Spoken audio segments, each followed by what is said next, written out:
Hi అండి, this is రాగా. ఈరోజైతే ఎంతో తేలికగా తొందరగా అయిపోయేటువంటి ఒక కర్రీతో మీ ముందుకు వచ్చానండి. అదేనండి కోడిగుడ్డు టమాటా కర్రీ.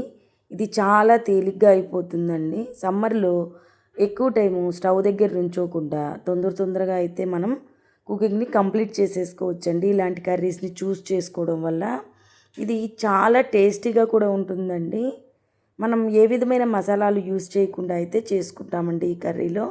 ఇది చాలా టేస్టీ రెసిపీ అండి. ముందుగా నేనైతే కోడిగుడ్లను ఉడకబెట్టేసుకున్నానండి. తర్వాత పొట్టొల్చుకొని పెట్టుకున్నాను. తర్వాత కర్రీకి టమాటాలని, ఉల్లిపాయలని, పచ్చిమిరపకాయలని అయితే సన్నగా కట్ చేసుకొని పక్కన ఉంచుకున్నానండి. తర్వాత పొట్టు ఒలుచుకున్న కోడిగుడ్లకి ఘాట్లు అయితే పెట్టేసుకున్నానండి. తర్వాత స్టవ్ మీద గిన్నె పెట్టుకొని కర్రీకి ఎంత ఆయిల్ అయితే పడుతుందో చూసుకొని వేసుకున్నానండి. ముందుగా కోడిగుడ్లను అయితే మనము వేయించుకుందామండి, పచ్చివాసన లేకుండా ఉంటాయి కర్రీలో. అప్పుడు టేస్ట్ కూడా చాలా బాగుంటుందండి. ఆయిల్లో కోడిగుడ్లు వేసిన తర్వాత కొంచెం పసుపును కూడా యాడ్ చేసుకుందామండి. చక్కగా కలర్ కూడా వస్తాయి కోడిగుడ్లు ఎల్లోగా. చూసారా, చక్కగా వేయించుకోండి గోల్డెన్ బ్రౌన్కి వచ్చేటట్టు. మరీ ఎక్కువేం వేయించాల్సిన అవసరం ఏం లేదండి. చూసారా, అవి గోల్డెన్ బ్రౌన్కి వచ్చినాయి. ఇప్పుడైతే తీసేసుకుందామండి. ఈ ఆయిల్లోనే తాలింపు గింజలను కూడా మనము యాడ్ చేసుకుందామండి. ఈ ఆయిల్తోనే కర్రీని కూడా చేసుకుంటామండి. కర్రీకి కూడా సరిపోతుంది ఈ ఆయిలే. ఇప్పుడైతే తాలింపు గింజలు ఎర్రగా వేగిపోయినాయండి. తర్వాత మనం కట్ చేసి ఉంచుకున్న ఉల్లిపాయని, పచ్చిమిరపకాయని, కరివేపాకుని అయితే యాడ్ చేద్దామండి. ఉల్లిపాయలు ఎర్రగా వేగాలండి. కొంచెం ఉప్పునైతే వేసుకున్నామనుకోండి, ఉల్లిపాయలు తొందరగా మగ్గుతాయండి.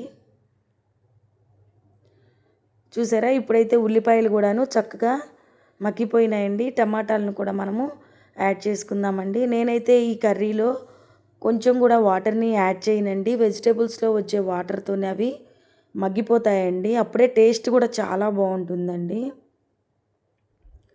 టమాటాలని యాడ్ చేసిన తర్వాత కొంచెం కారం కూడా యాడ్ చేసేసుకొని మనము కొంచెం కలపెట్టేసుకుందామండి.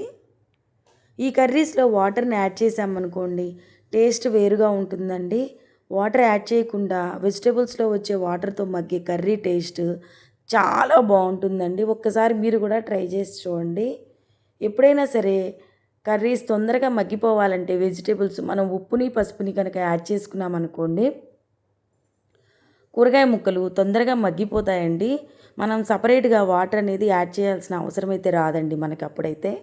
చూసారా, టమాటాలు మెత్తగా మగ్గిపోయినాయండి మనకైతే. ఇప్పుడు ఈ టైంలో మనం కోడిగుడ్లను కూడా యాడ్ చేసుకుందామండి. ముందుగా వేయించి ఉంచుకున్నాం కదా ఆ గుడ్లనండి. అప్పుడే టమాటా కర్రీ కూడాను దీనికి పడుతుందండి. కోడిగుడ్లకు కూడా సప్పదనం లేకుండా ఉంటుంది. కోడిగుడ్లను కూడా యాడ్ చేసుకున్న తర్వాత మనమైతే మూతనైతే పెట్టేసుకుందామండి. ఇప్పుడైతే కర్రీ చూసారా, చక్కగా ఉడికిపోయిందండి కర్రీ. కోడిగుడ్లకు కూడా ఉప్పు కారం అయితే చక్కగా పట్టిందండి.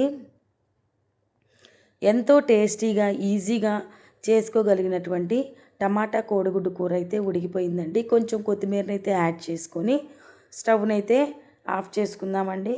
చూసారా, ఎంతో టేస్టీగా, ఈజీగా చేసుకోగలిగినటువంటి కోడిగుడ్డు టమాటా కూర అండి ఇది. నా రెసిపీ కనుక మీకు నచ్చినట్లయితే ప్లీజ్ లైక్ చేయండి, షేర్ చేయండి, సబ్స్క్రైబ్ చేసుకోండి.